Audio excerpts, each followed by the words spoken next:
Sin lugar a dudas, la carta del apóstol Pablo a los romanos son unos escritos maravillosos, extraordinarios.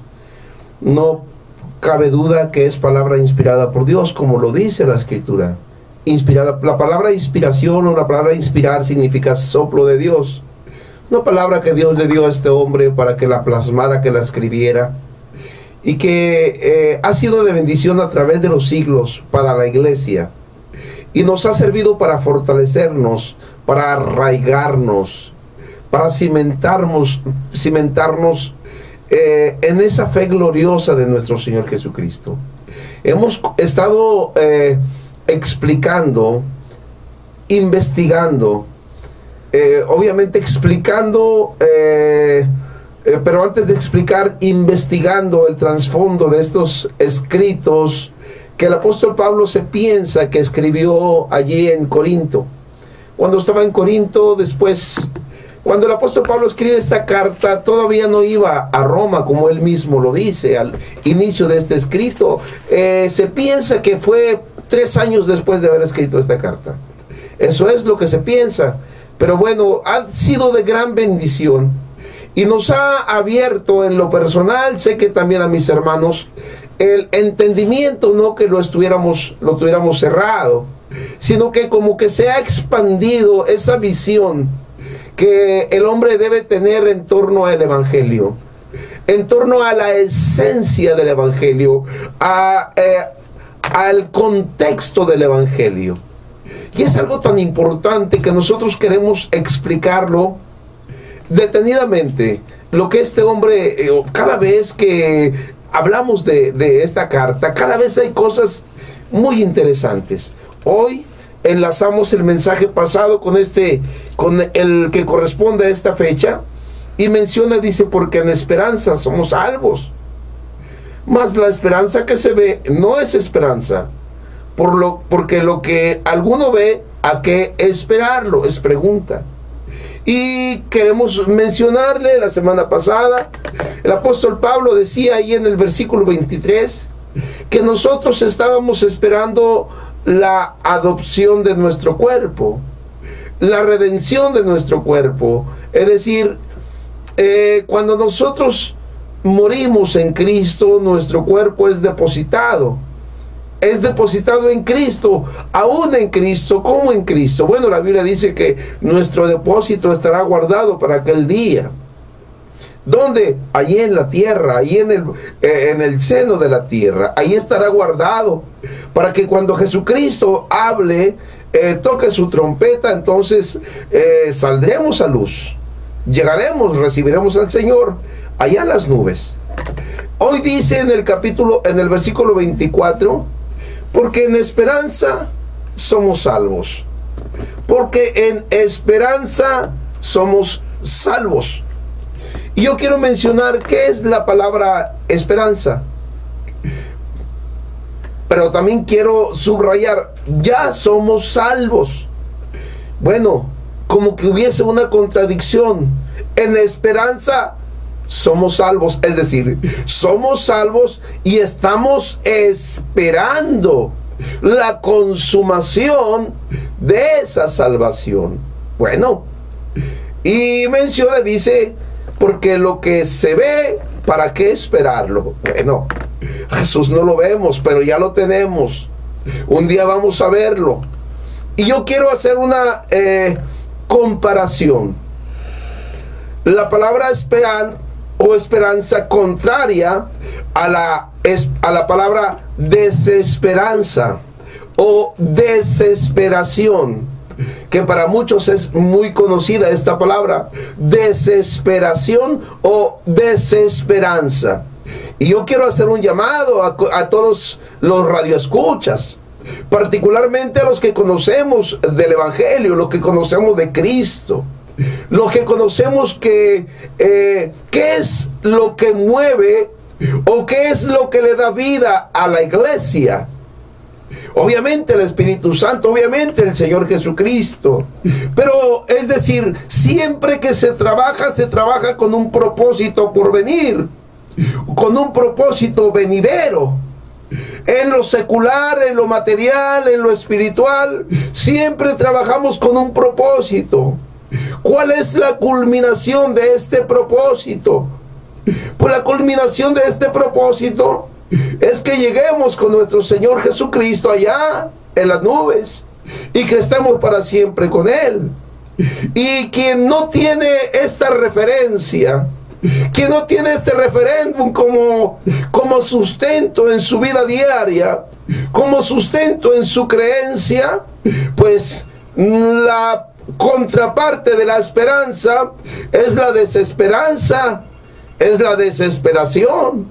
Y cuando los hombres desesperan, perdieron el objetivo, perdieron el propósito, perdieron la esencia, la columna que mueve la vida del cristiano.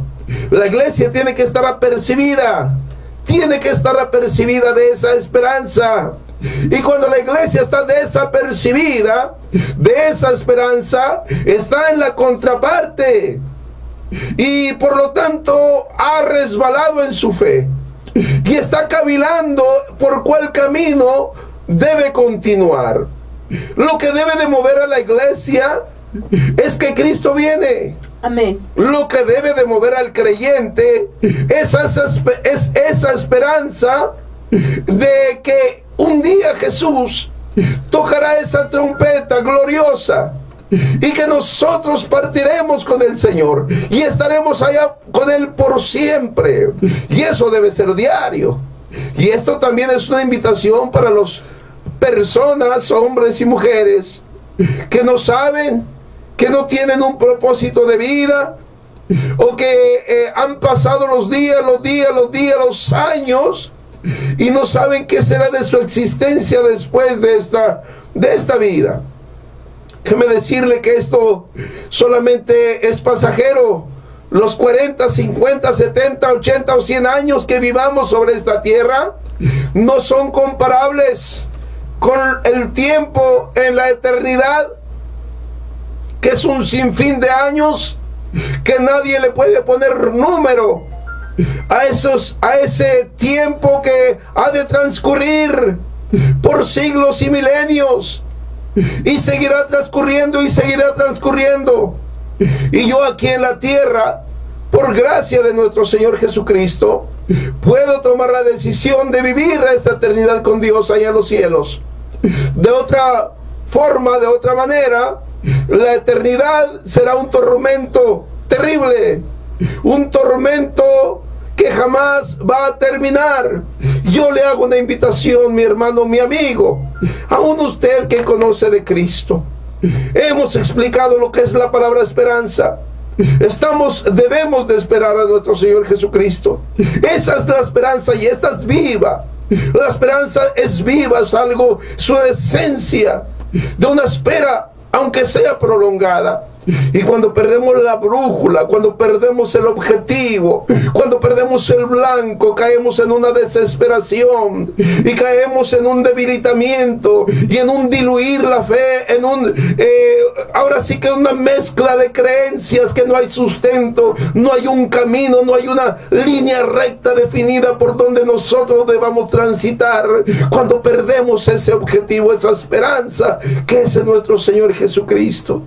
Hoy es un tiempo idóneo, es un tiempo formidable, un tiempo importante para que la iglesia voltee y vea esa esperanza y deje de desesperar. Deje ese letargo, esa situación de frialdad, esa situación que no nos lleva a ninguna parte más que a la condenación eterna. Debemos despertar, iglesia. Debemos de abrir nuestros ojos. Debemos de escudriñar la escritura. Debemos de buscar la verdad a través de la escritura, guiado por nuestro Señor Jesucristo. No puede haber otro objetivo en la iglesia. No hay un objetivo en la iglesia más poderosa que el arrebatamiento. Que Cristo viene por nosotros. Que Cristo viene un día en las nubes y ha de llevarnos, si es que lo estamos esperando. Que no nos sorprenda. ¿Cómo que no nos sorprenda si nadie sabe cuándo va a venir? Porque es que si nos sorprende significa que no estamos en esa esperanza. Nosotros debemos de estarlo esperando todos los días y debemos de vivir cada minuto, cada segundo, cada hora, cada instante, pensando que en este instante Jesucristo viene. Seguramente nuestro Dios nos está escuchando. Seguramente Dios está apercibido de que usted está escuchando este mensaje. ¿Cómo está su vida? ¿Cómo está su situación? ¿Está esperando al Señor? ¿Está esperando ese toque de la trompeta para recibir a su Señor, a nuestro Señor en las nubes? ¿O es de ese grupo de desesperados que ha perdido la brújula, que ha perdido el objetivo, el propósito del Evangelio? Mire, si es así y usted tiene vida, claro que sí tiene vida porque nos está escuchando, pues yo le invito, hoy es un tiempo para afianzarnos de esa cruz, cargar esa cruz y volver a retomar el camino que un día comenzamos a caminar, pero es que se nos hizo duro, se nos hizo pesado y soltamos esa cruz.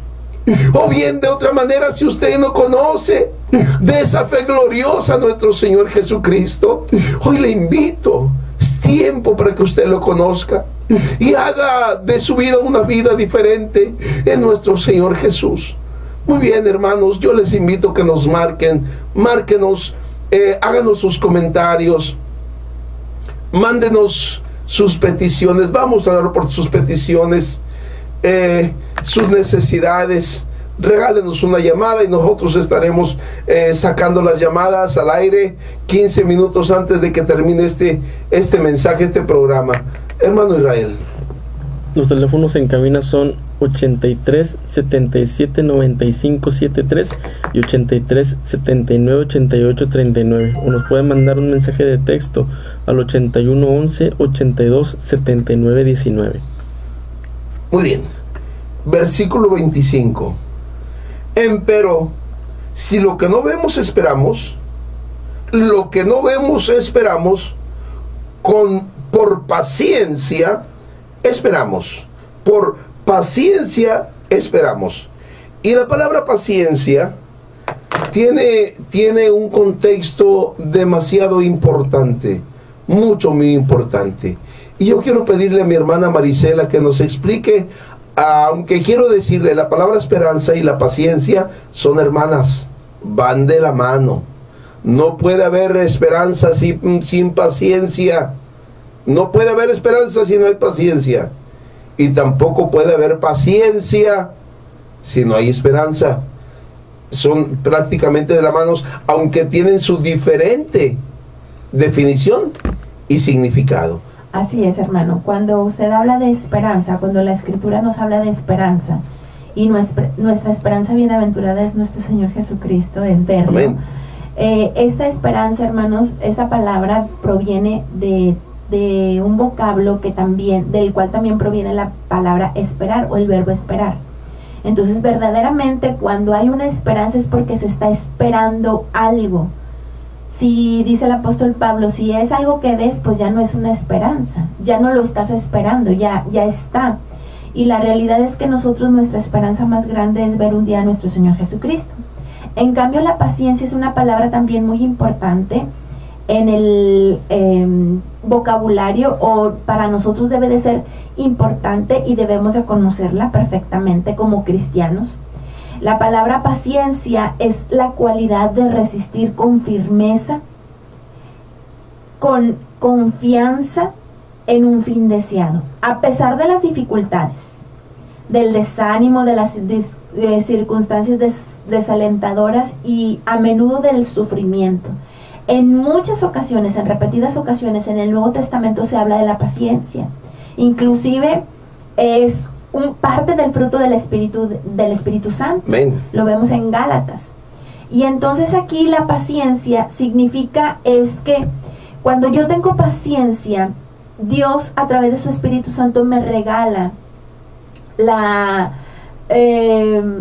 cualidad de resistir a pesar de cualquier circunstancia para obtener aquella esperanza. Amén. Y entonces es necesaria para nosotros como cristianos la paciencia. Inclusive usted puede decir, hay gente que no es paciente y cuando nos vamos con Santiago nos dice, pues bueno, es que la prueba produce paciencia.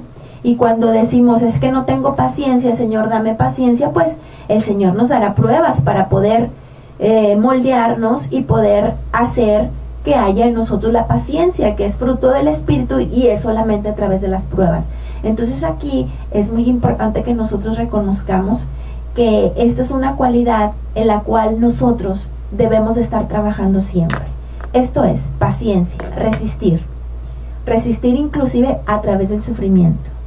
Y es una resistencia, hermanos, es como, ahorita yo estaba checando, hermano, cuando usted hablaba de la esperanza, y verdaderamente aquella persona que no tiene esperanza es aquella persona que no espera.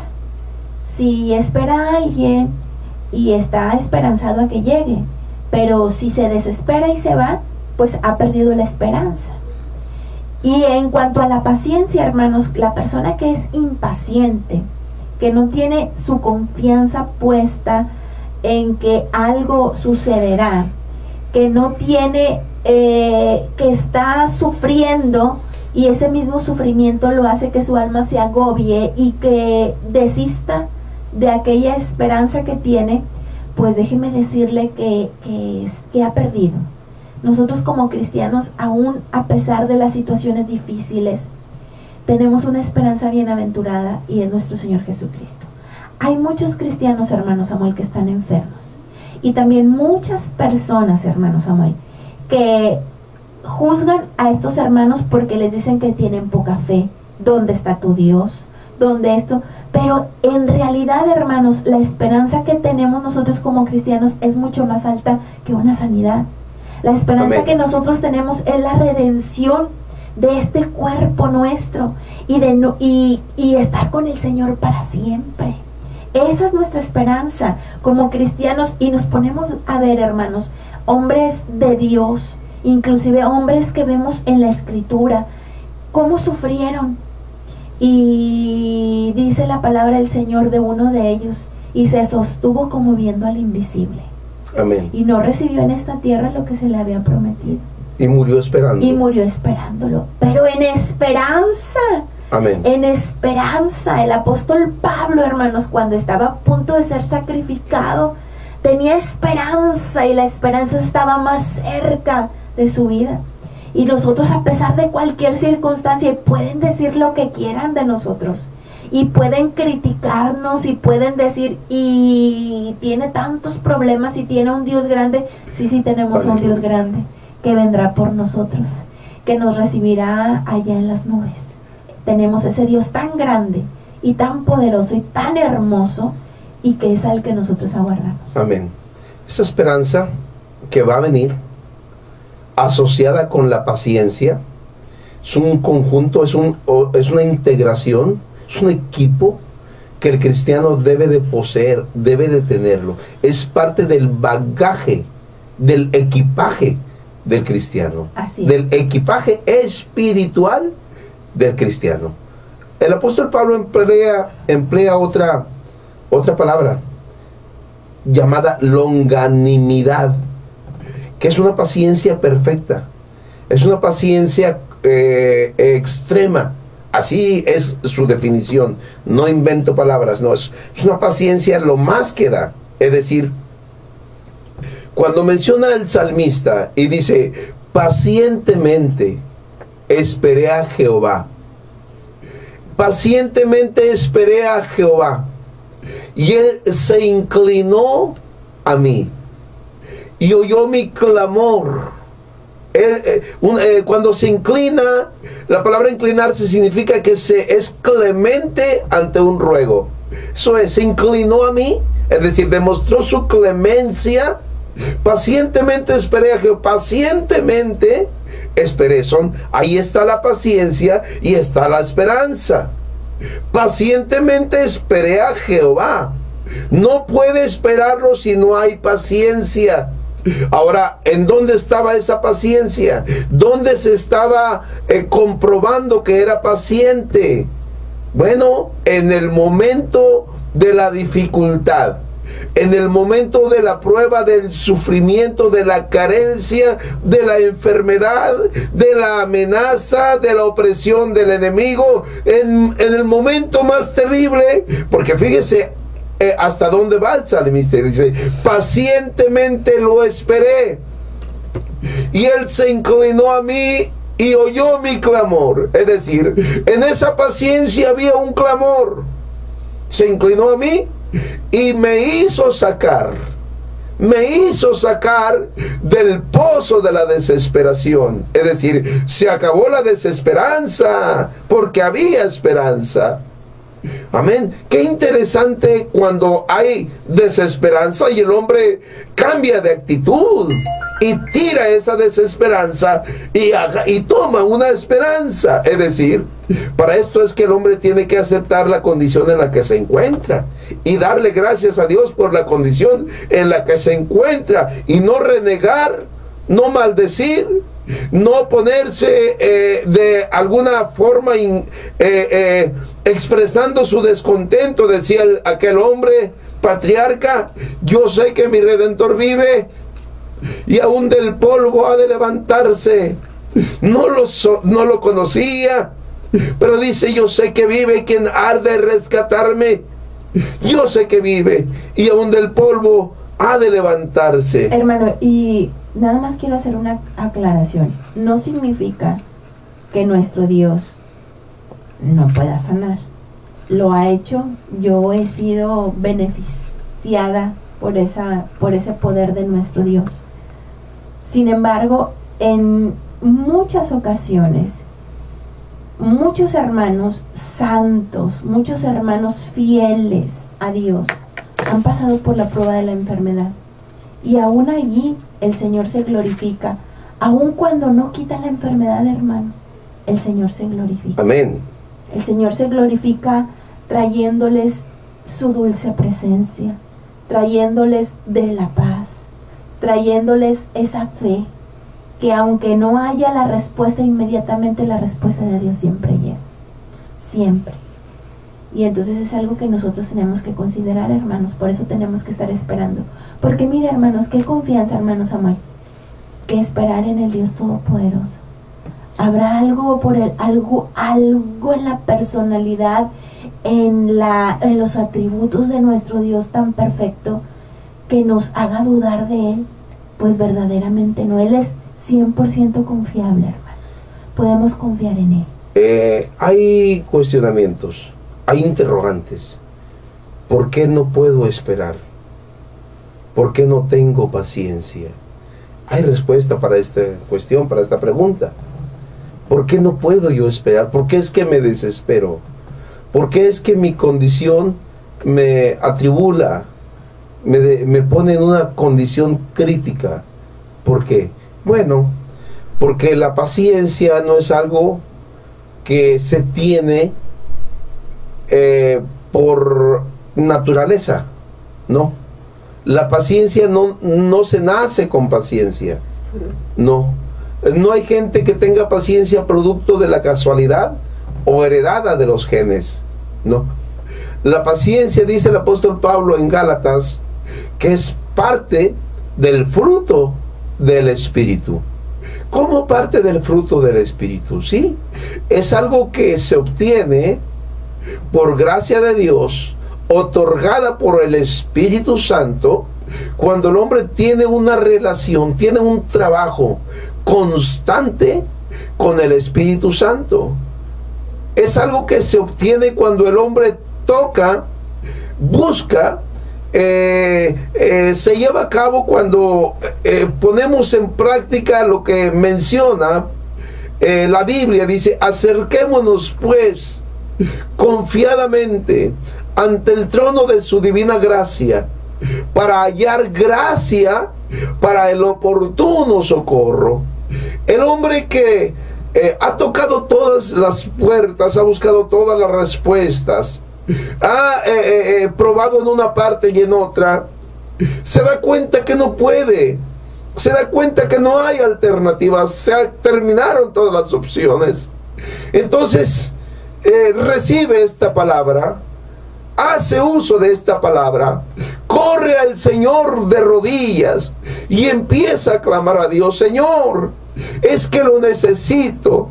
Yo le garantizo algo, mi hermano desesperado o mi hermana desesperada, usted que se siente que los problemas le sofocan, le ahogan, que sus problemas la invaden, la tienen oprimida, ya no puede con las situaciones. Yo le garantizo algo, y no es que pruebe a Jesús. Jesús no es como un objeto o con alguien como que se tiene que probar. No, no, no. Yo lo que le aconsejo y le garantizo, que si usted se humilla a Jesús de todo su corazón, con todas sus fuerzas, y clama a Él con toda la sinceridad que hay en su vida, con toda la honestidad, tiene que haber esto, mire, tiene que haber sinceridad, tiene que ser honesto con Dios, y tiene que humillarse de todo su corazón y sincerarse con Dios. A Dios no le puede ocultar nada. Su condición Dios la conoce, y créame, Dios quiere ayudarle, Dios quiere socorrerle, Dios quiere tenderle su mano. Sin embargo, a veces no queremos dar ese paso adelante por la situación que usted quiera. Pero cuando usted decide humillarse a Dios, hablo también al pueblo cristiano, porque el pueblo cristiano sufre más de lo que debe de sufrir. ¿Cómo es que sufre más de lo que debe de sufrir? Sí, a veces buscamos tan raquíticamente al Señor que los problemas nos absorben, los problemas nos dominan, las situaciones nos rebasan. Pero cuando tomo la decisión de ir con el Señor, mire, yo lo que no le garantizo es que Dios le vaya a resolver sus problemas, pero lo que sí le aseguro y le garantizo es que Dios le va a dotar de un poder sobrenatural, Dios le va a dotar de una gracia superior, Dios le va a dar verdaderamente la fortaleza necesaria y la paciencia para afrontar con los ojos, con la frente en alto, cualquier situación. Y no le han de temblar sus piernas, no ha de tener miedo, no le ha de huir a los problemas, al contrario, les ha de hacer frente, porque luego se lleva a cabo lo que dice el apóstol Pablo en el versículo 26. Dice: y asimismo también el Espíritu nos ayuda en nuestra flaqueza. Ándele, el Espíritu nos ayuda en nuestra flaqueza, porque hemos de pedir como conviene. Porque hemos de pedir como conviene, no lo sabemos, sino que el mismo Espíritu, entonces el mismo Espíritu pedirá por nosotros, pide por nosotros, ruega por nosotros con gemidos indecibles. Nuestro espíritu, el espíritu